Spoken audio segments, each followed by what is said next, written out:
আসসালামু আলাইকুম, সবাইকে স্বাগতম জানাচ্ছি নতুন একটা রেসিপি দেখার জন্য। আজকের রেসিপিতে থাকছে কবিতর ভুনা। আশা করছি অন্যান্য রেসিপির মতো আজকের রেসিপিটিও আপনাদের কাছে বেশ ভালো লাগবে। কিভাবে কবিতর ভুনা করে থাকি সেটা আপনাদের সাথে শেয়ার করছি, আর কিভাবে রান্না করলে বেশি ভালো লাগবে খেতে, সবকিছু থাকছে আজকের ভিডিওতে। আশা করছি সবার অনেক বেশি ভালো লাগবে। তাহলে চলুন কবিতর ভুনাটা করে ফেলি। কবিতর রান্না করার জন্য আমি একটা পাত্র নিয়ে নিয়েছি। এখন আমি এখানে দিয়ে দিলাম হাফ কাপ মতন তেল। গরম হয়ে গেছে। এখন আমি এখানে দিয়ে দিব আগে থেকে পেঁয়াজ কেটে রেখেছিলাম, পেঁয়াজ কুচিগুলো আমি দিয়ে দিব। পেঁয়াজ কুচি আমি দিয়ে দিলাম তেলে। পেঁয়াজটাকে এখন খুব সুন্দর করে ভেজে নিতে হবে। চুলাটা মাঝারি আঁচে রাখা আছে। এখন পেঁয়াজের মধ্যে আমি দিয়ে দিব একটা তেজপাতা টুকরো করে নিলাম, দিয়ে দিচ্ছি চিনি, দুইটা এলাচ, দুইটা লবঙ্গ, সব কিছু দেওয়ার পর খুব সুন্দর করে পেঁয়াজের সঙ্গে ভেজে নিতে হবে। সব কিছু আমি একসঙ্গে কিন্তু ভেজে নিচ্ছি। সব কিছু যখন একসঙ্গে ভেজে নেওয়া হয়ে যাবে, এখন আমি এখানে দিয়ে দিব আদা রসুন পেস্ট। তো রান্না করার জন্য আমি এখানে 3-4 চামচ আদা রসুন পেস্ট দিয়ে দিচ্ছি। একসঙ্গেই ছিল, আমি একসঙ্গেই দিয়ে দিলাম। তারপর পেঁয়াজের সঙ্গে খুব সুন্দর করে ভেজে নিতে হবে, যেন কাঁচা গন্ধটা না থাকে মশলার।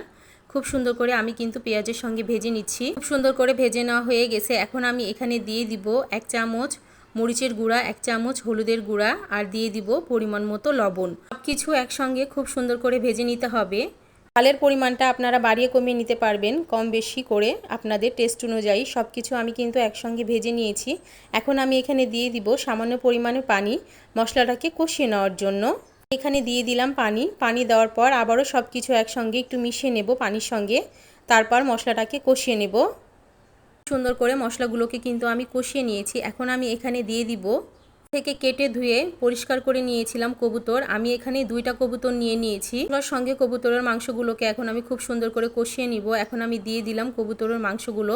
কবুতরের মাংস যতটা পরিমাণ কষাবেন ততটাই খেতে ভালো লাগবে। মাংসগুলো দেওয়ার পর আমি খুব সুন্দর করে কিন্তু কষিয়ে নিয়েছি। আর মাংসটা আমি কিন্তু অনেকবার ধুয়ে পরিষ্কার করে নিয়েছি, দেখেই বুঝতে পারছেন।